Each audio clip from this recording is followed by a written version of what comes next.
আজকে আপনারা পাটিসাপটার রেসিপি দেখবেন।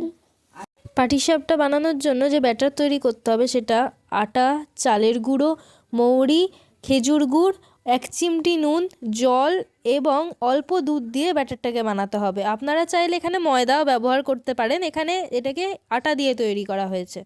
পুরের জন্য এখানে নতুন গুড়ের সন্দেশ ব্যবহার করা হয়েছে।